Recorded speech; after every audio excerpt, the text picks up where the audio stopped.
Nos es grato compartir con usted recursos espirituales para su edificación personal. Bienvenido a su canal.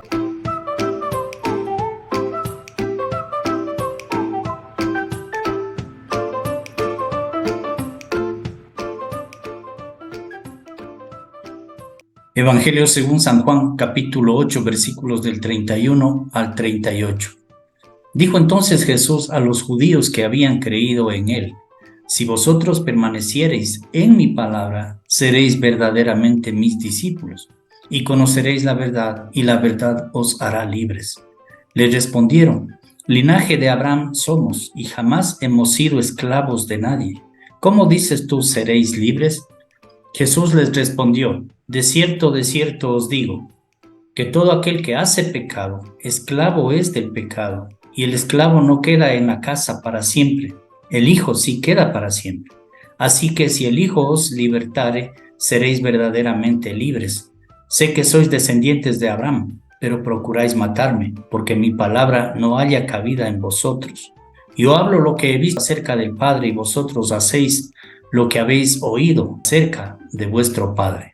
En este capítulo, Jesús hizo referencia ya a una de las condiciones del ser humano sin Dios, a una vida de obscuridad, a una vida de tinieblas, en la cual Él se presenta como la luz del mundo, pero no solamente para alumbrarnos, sino para guiarnos en camino seguro en el tiempo de nuestra existencia aquí en la tierra. Luego, en este pasaje hace referencia a otra de las condiciones espirituales del ser humano sin Dios, y es la esclavitud.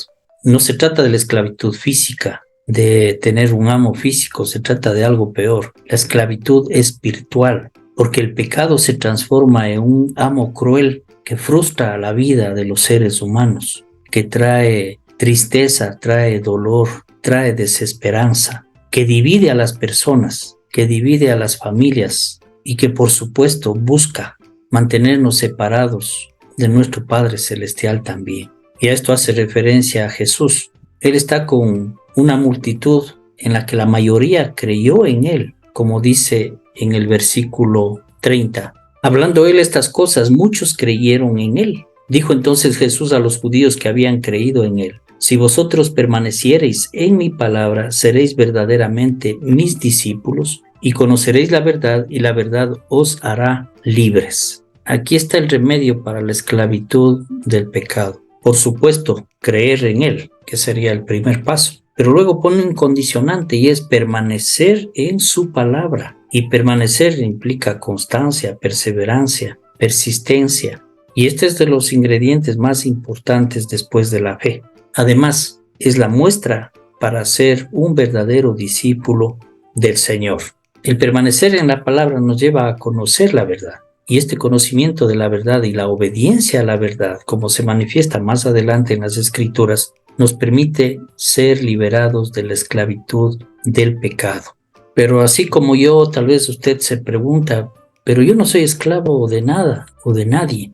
Si pensamos así ligeramente, esa es nuestra consideración. Pero si revisamos nuestras vidas, es posible que en algo hayamos caído en esclavitud. Una persona, una relación, una situación, algo personal, de lo que no podemos liberarnos, de lo que no podemos salir. Y esa es la condición de esclavitud. El consejo del apóstol Pablo a la iglesia de Corinto es el siguiente. En el capítulo 6, versículo 12 dice: todas las cosas me son lícitas, mas no todas convienen. Todas las cosas me son lícitas, mas yo no me dejaré dominar de ninguna. El momento que analizando nuestras vidas encontramos que algo domina nuestras vidas, algo no podemos dejar, de algo no podemos salir, entonces nos encontramos en esclavitud. Y aquí es el punto importante. No vamos a ser liberados por la religión, no vamos a ser liberados por una iglesia, no vamos a ser liberados por un psicólogo, no vamos a ser liberados por los consejos de un buen o gran amigo o familiar. Hay una sola manera para ser liberado de la esclavitud del pecado, y es por medio de Jesucristo. Tanto amó Dios al mundo que envió a Jesucristo, su único Hijo, para que Él tuviera una vida perfecta aquí en la tierra y se transformara en el Cordero perfecto, sin mancha, y su sacrificio y su sangre fueron el precio para nuestra liberación.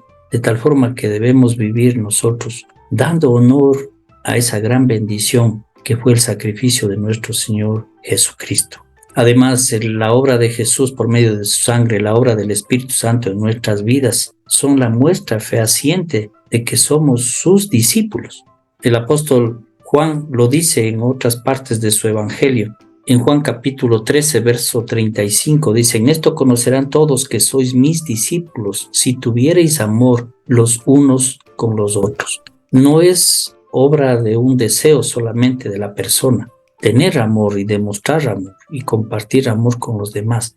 Esta es obra del Espíritu Santo en la vida del creyente. En Juan 15:8 dice: en esto es glorificado mi Padre, en que llevéis mucho fruto y seáis así mis discípulos. Otra condición para ser discípulos del Señor es llevar fruto, pero no dice poco fruto o algún fruto, sino mucho fruto, y hace referencia a los frutos espirituales, una dedicación no solamente a mantenerse en la palabra de Dios, sino a compartir la palabra de Dios, para que muchos lleguen al conocimiento de la verdad y sean también liberados. Y en segundo lugar, haciendo esto, dice, entonces estamos glorificando al Padre, a Dios, estamos adorando a Dios.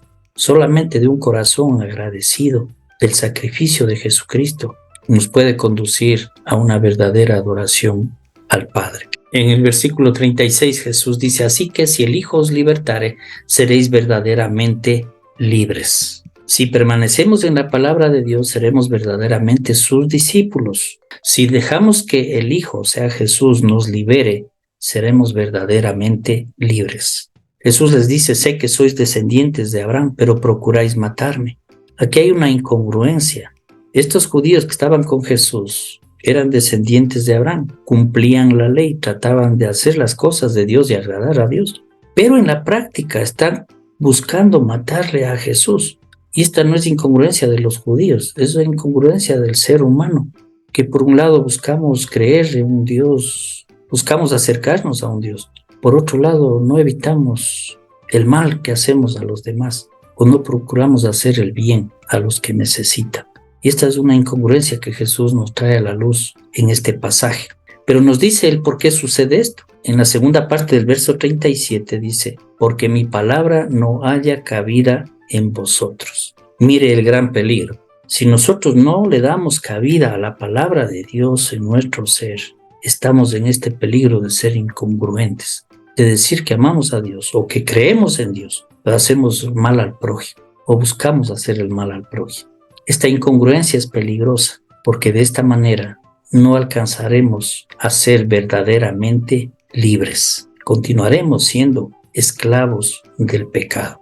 Que esta enseñanza del Señor toque nuestros corazones para encaminarnos en la fe, para encaminarnos en esa permanencia a la palabra del Señor, para conocer la verdad y que esa verdad nos libere de la esclavitud del pecado.